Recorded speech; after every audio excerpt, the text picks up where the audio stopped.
Assalamualaikum warahmatullahi wabarakatuh.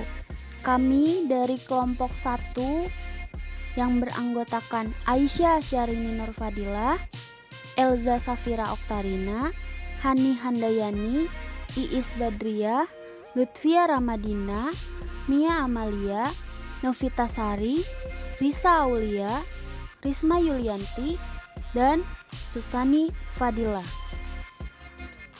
Bahasa jurnalistik memiliki beberapa karakteristik yang membedakan antara bahasa komunikasi dengan bahasa jurnalistik.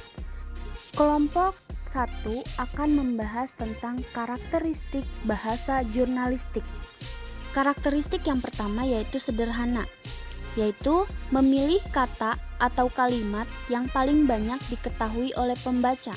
Kata-kata dan kalimat rumit yang hanya dipahami maknanya oleh segelintir orang tabu digunakan dalam bahasa jurnalistik. Yang kedua, singkat, langsung kepada pokok masalah. Jadi to the point, pembahasannya itu tidak bertele-tele, tidak berputar-putar, tidak memboroskan waktu pembaca yang sangat berharga. Yang ketiga, padat, memuat banyak informasi penting dan menarik. Di sini menegaskan bahwa perbedaan antara kalimat singkat dengan kalimat padat. Kalimat singkat tidak berarti memuat banyak informasi. Yang keempat, lugas, tegas, tidak ambigu dan menghindari kata penghalusan kata. Lugas artinya tegas, tidak ambigu, dan menghindari penghalusan kata. Kata yang lugas selalu menekankan pada satu arti yang menghindari adanya penafsiran lain terhadap arti dan makna kata tersebut. Karakteristik bahasa jurnalistik selanjutnya yaitu jelas. Jelas berarti mudah ditangkap maksudnya dan tidak kabur. Jelas di sini mengandung 3 arti, yaitu jelas artinya, jelas suasana kata atau kalimatnya sesuai dengan kaidah subjek, objek, predikat, keterangan atau biasa disebut dengan SPOK, dan jelas sasaran atau maksudnya. Jernih. Jernih berarti bening, tembus pandang, jujur, tulus, tidak menyembunyikan sesuatu yang lain yang bersifat negatif seperti prasangka atau fitnah. Menarik. Bahasa jurnalistik harus menarik. Menarik artinya mampu membangkitkan minat, perhatian, serta memicu selera baca halayak. Bahasa jurnalistik berpijak pada prinsip menarik, benar, dan baku. Demokratis. Salah satu ciri yang paling menonjol dari bahasa jurnalistik adalah demokratis. Demokratis berarti bahasa jurnalistik tidak mengenal tingkatan, pangkat, kasta, atau status sosial dalam pemberitaan.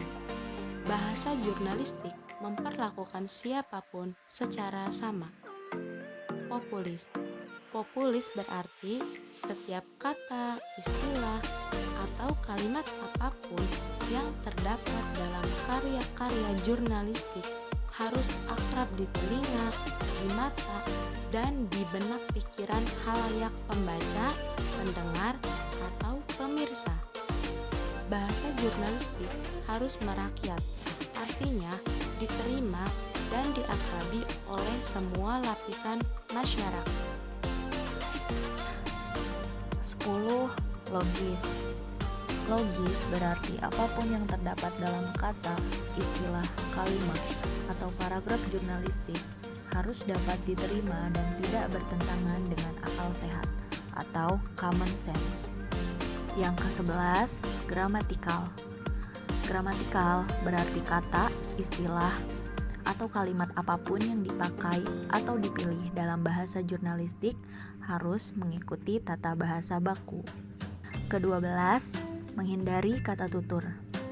Kata yang biasanya digunakan dalam percakapan sehari-hari hanya menekankan pada pengertian, sama sekali tidak memperhatikan masalah struktur dan tata bahasa. Ke-13, menghindari kata istilah asing, yaitu Berita yang diselipi kata-kata asing selain tidak informatif dan komunikatif juga sangat membingungkan. Ke-14, pilihan kata, diksi yang tepat. Yaitu bahasa jurnalistik sangat menekankan efektivitas. Kata yang dipilih harus tepat dan sesuai dengan tujuan pesan pokok yang ingin disampaikan kepada halayak. Mengutamakan kalimat aktif. Kalimat aktif lebih mudah dipahami dan lebih disukai oleh halayak membaca daripada kalimat pasif. Bahasa jurnalistik harus jelas susunan katanya dan kuat maknanya. Kalimat aktif lebih memudahkan pengertian dan memperjelas pemahaman. Kalimat pasif sering menyesatkan pengertian dan mengaburkan pemahaman. Selanjutnya, menghindari kata atau istilah teknis. Karena ditunjukkan untuk umum, maka bahasa jurnalistik harus sederhana, mudah dipahami, ringan dibaca, tidak membuat kening berkerut, apalagi sampai membuat kepala berdenyut. Salah satu cara untuk itu ialah dengan menghindari penggunaan kata atau istilah-istilah teknis. Bagaimanapun kata atau istilah teknis hanya berlaku untuk kelompok atau komunitas tertentu yang relatif homogen. Kemudian yang terakhir ada tunduk kepada kaidah etika. Salah satu fungsi utama pers adalah edukasi mendidik. Fungsi ini bukan saja harus tercermin pada materi isi berita, laporan, gambar, dan artikel-artikelnya, melainkan juga harus tampak pada bahasanya. Pada bahasa tersimpul etika, bahasa tidak saja mencerminkan pikiran, tapi sekaligus juga menunjukkan etika orang itu. Demikian presentasi dari kelompok kami. Kurang lebihnya mohon maaf. Terima kasih. Wassalamualaikum warahmatullahi wabarakatuh.